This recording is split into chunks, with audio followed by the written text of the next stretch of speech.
And actually, looks like we may actually have a fourth entry. Ladies and gentlemen, this is Tom Bailey. He has jumped in to the Cheap Car Challenge, a brand new to him third gen Camaro they just picked up today. I don't have any details on it as of yet. We'll see what it runs.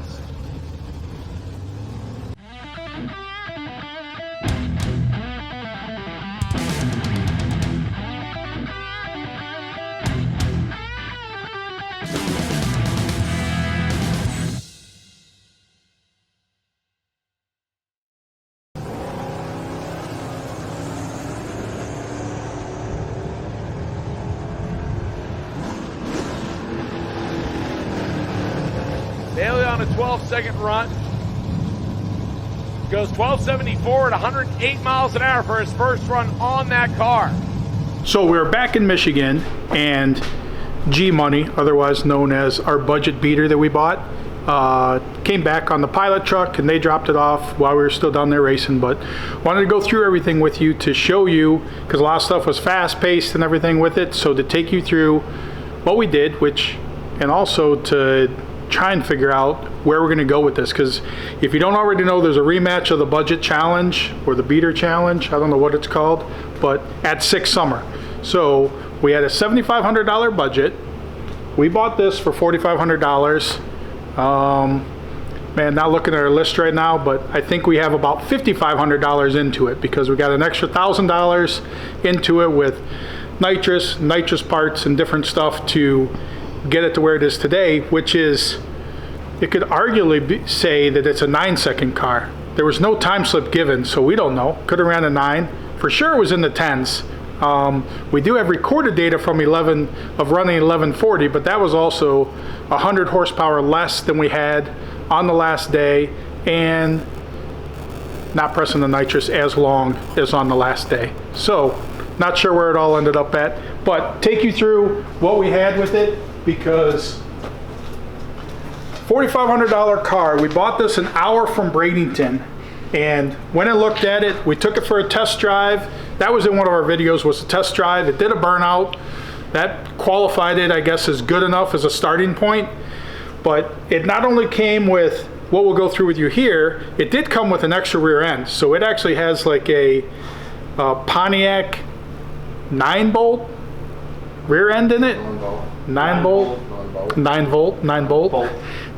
rear end. It also came with the 10-bolt rear end, GM rear end that was in it, with a 456 gear. This supposedly, like, once again, we're going by seller details, which that's all we know. So supposedly a 383 stroker. It does run good, and it did last us and survive the week. It came to us with the mechanical fuel pump going to the carburetor. So one less bolt. So with that fitting, so this was basically plumbed right into here. So with figuring out our nitrous setup and Andy's Aussie engineering, because I'd call it ghetto engineering because it's very similar, but when they do it down under, I think it's called Aussie engineering. So the mechanical fuel pump, so the $1,000 in parts, these ProMod nitrous solenoids that we were able to pick up,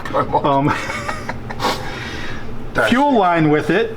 So with the fuel line, and then we'll show you some fuel pump, the 5-gallon fuel cell, which we drove 800 miles on a 5-gallon fuel cell. Best we got was 56 miles out of a tank of gas, and we still had 0.13 gallons left, because it took 4.87 gallons to fill it, and we had 0.13 gallons. So we carried a 5-gallon gas can. Oh, we didn't put the 5-gallon gas can in our budget.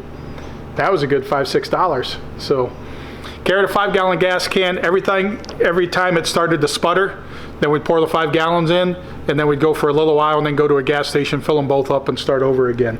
But so Andy came up with the idea to,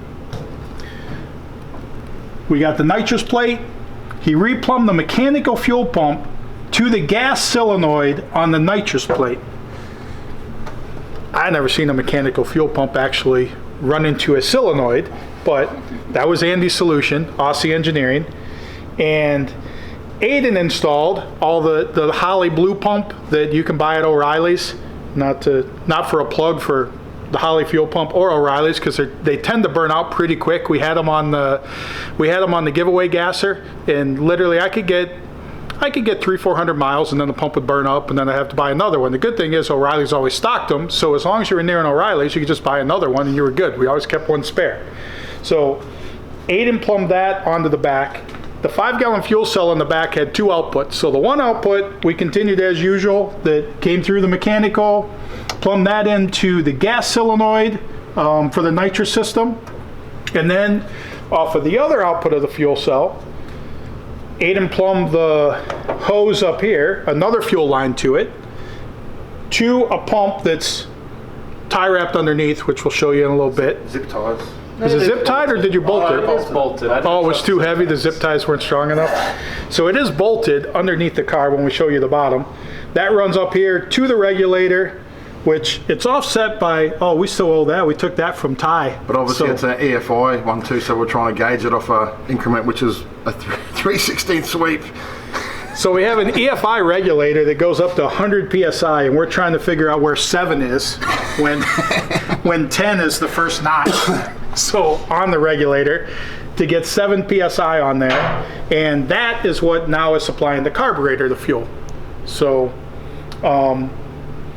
we got, this is typically -4, but ours is -6 nitrous line all the way to the back. Being a Pro Mod system and whatnot. Because it's a Pro Mod setup. So we had to make sure that we were going to get enough nitrous up here for whatever we decided to do with that plate. It did come with a couple bags of jets to basically calculate anything you wanted. It's the most jets I've ever seen for a nitrous system. I guess the Pro Mod nitrous system is different than the little ones we usually use.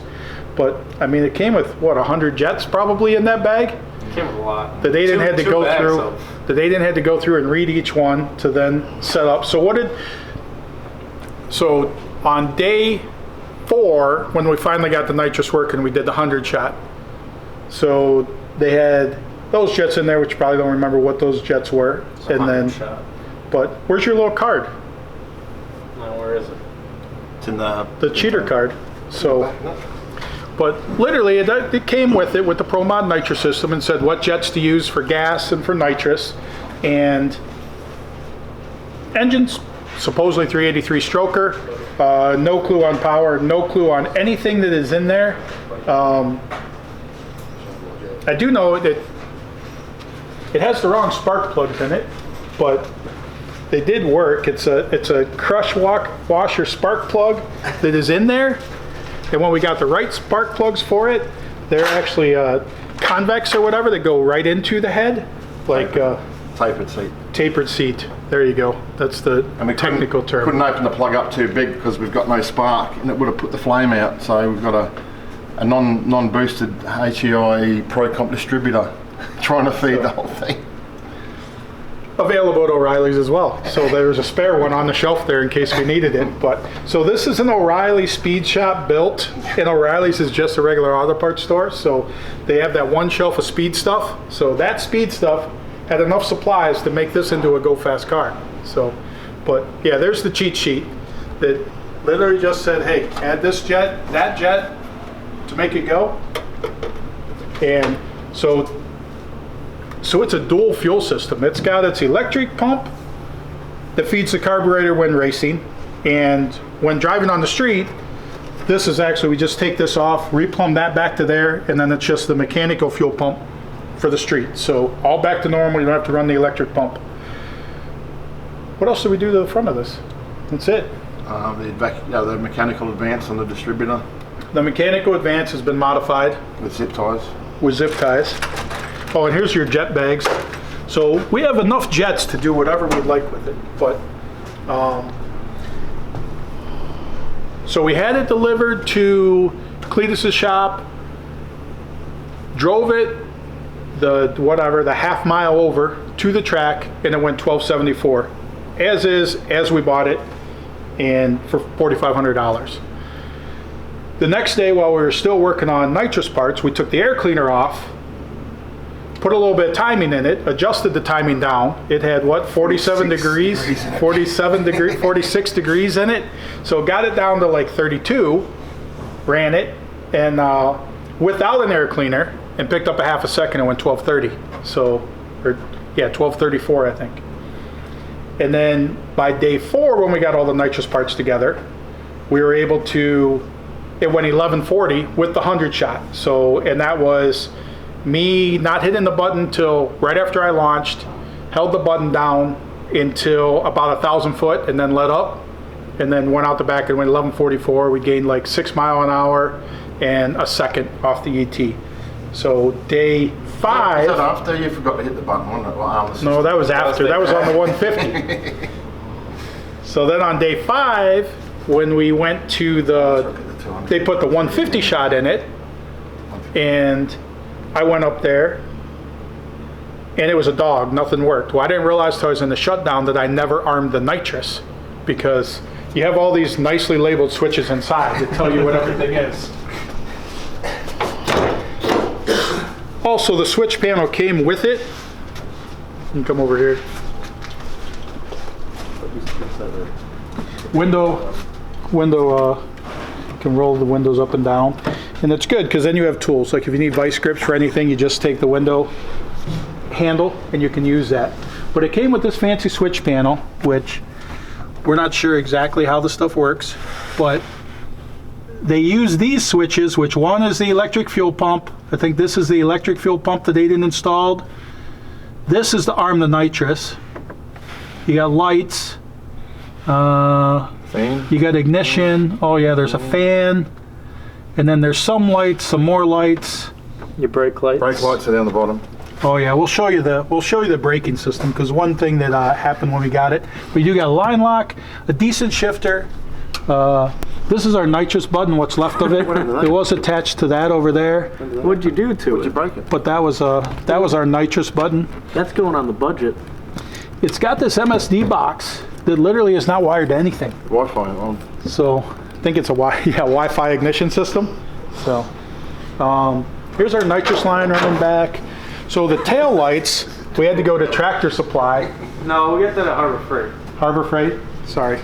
Harbor Freight, because we realized it has no brake lights, no turn signals. It did have headlights, and somebody tinted these with black paint, but they only are running lights. So we had to put together a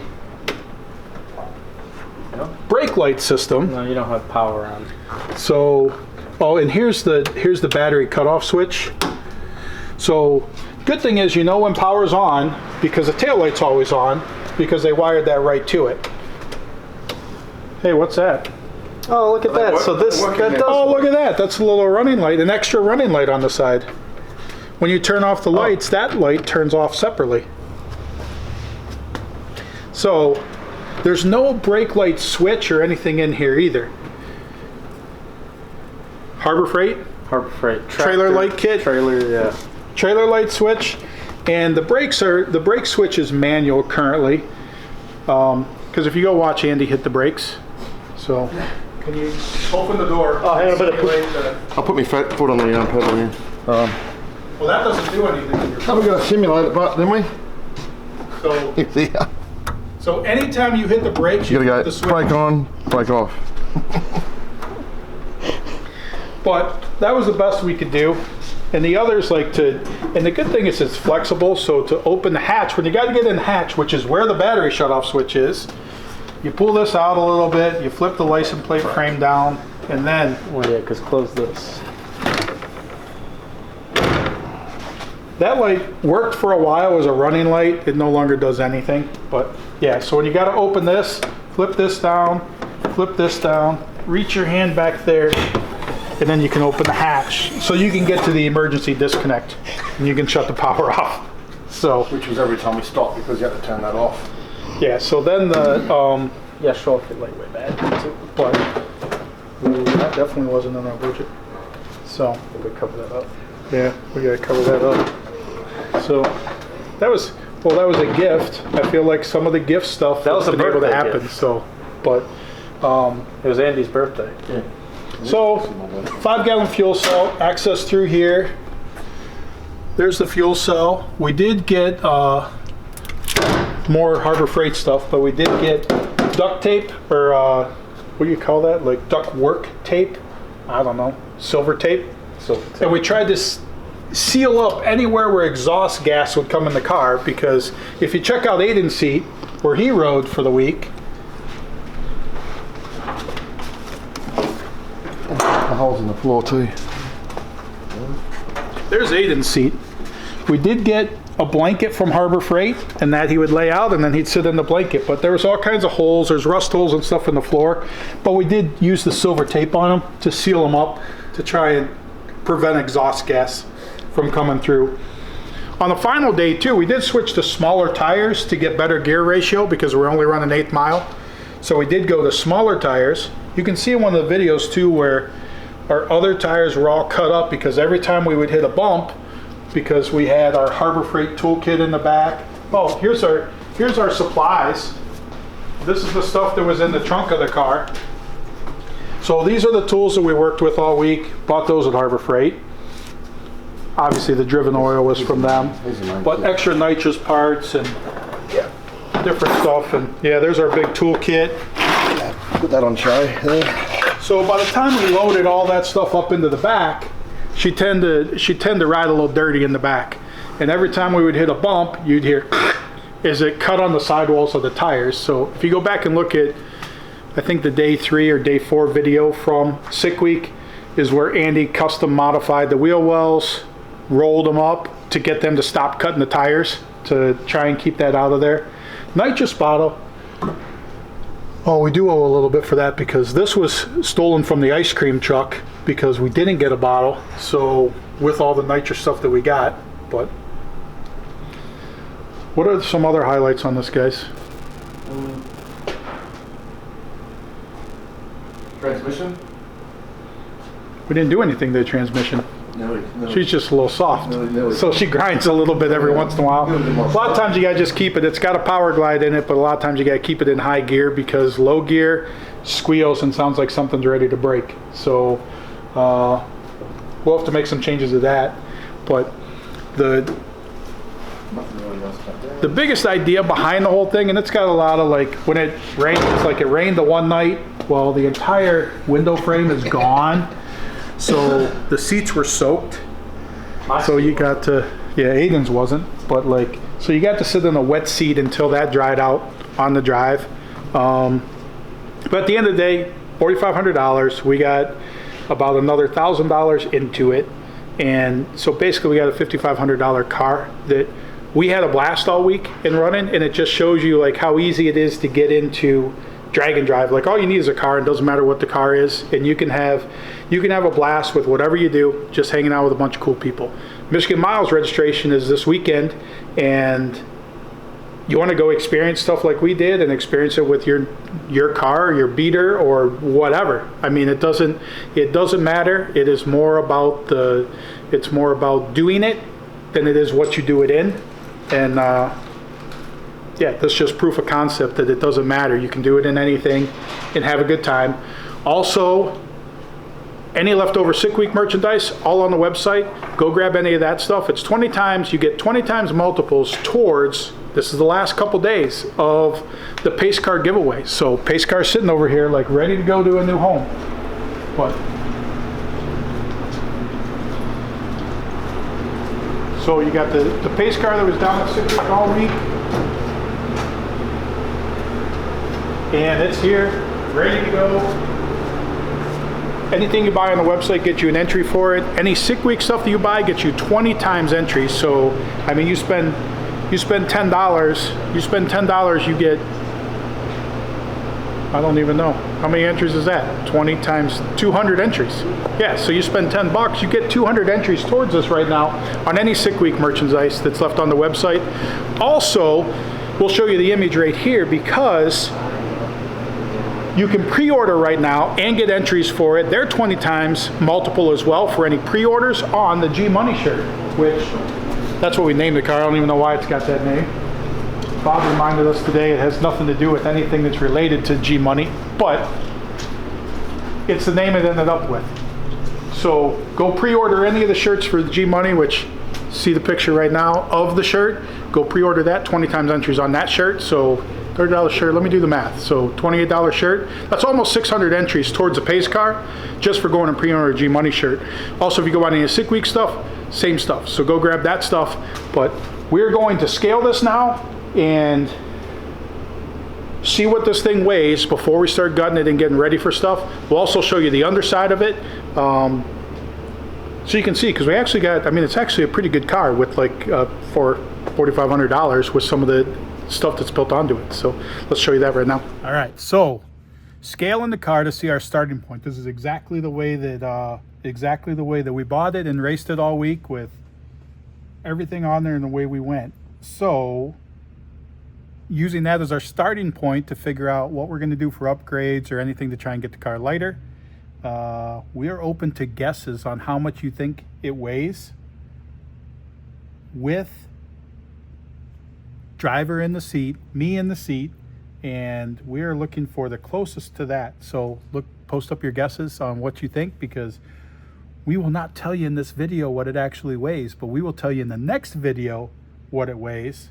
And hey, the person that gets the closest to the actual weight of the car with me in it, exactly how you're seeing it right now, we'll get a swag pack out to you. So post up your guesses and let's see how close you are.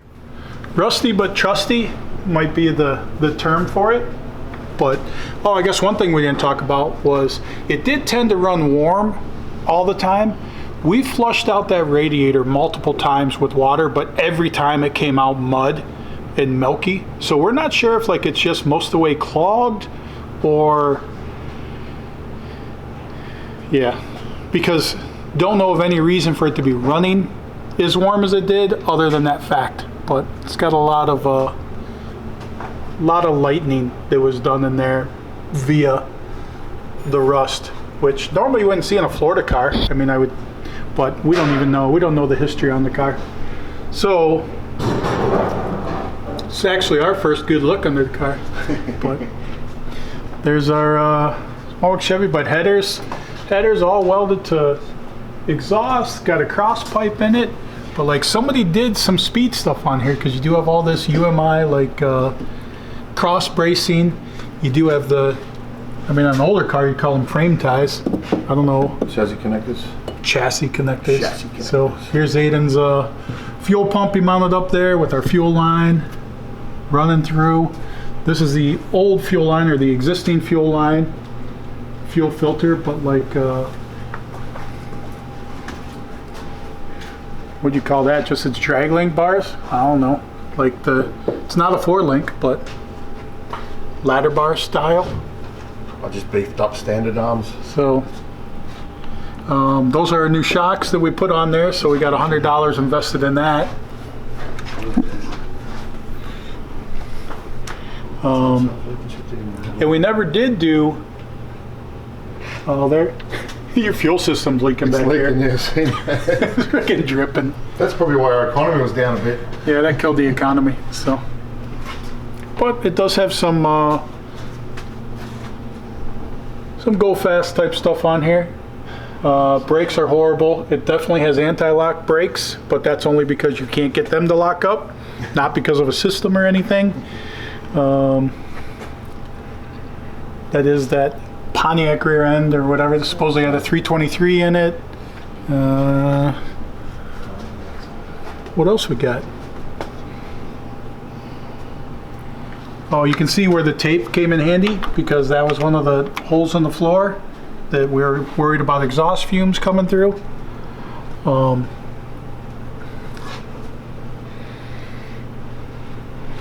Hey, look, there's a purple plate on the side, so that means that that's a high-performance transmission when it's got a purple plate, right? That's a built transmission. We don't know what built means, but It's a one-piece exhaust. so oh yeah, they welded it all together. So So it was all good.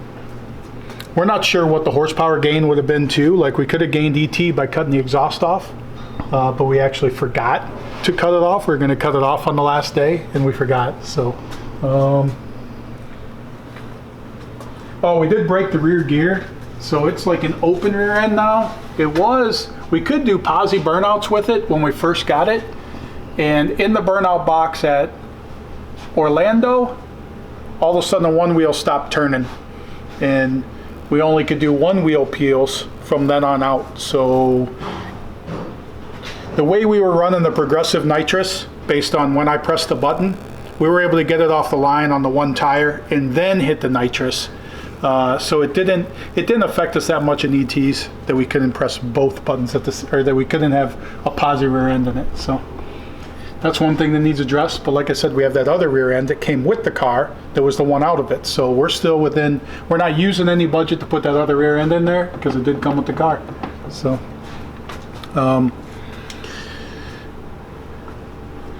anything I didn't explain? I think we covered everything with the budget car, but that's G Money. Go grab your 6 week merch, get 20 times entries. Go grab the G Money shirt, go pre-buy it while you get 20 times entries, because you know what, literally Saturday the giveaway ends for the pace car, and that thing is awesome. So Cruise on 6 week, and actually has a gear vendor in it. There'll be a video coming out because we did put a gear vendor in that, and so I mean making it now a highway cruiser at low RPMs. So just bad to the bone. Thanks for watching, guys.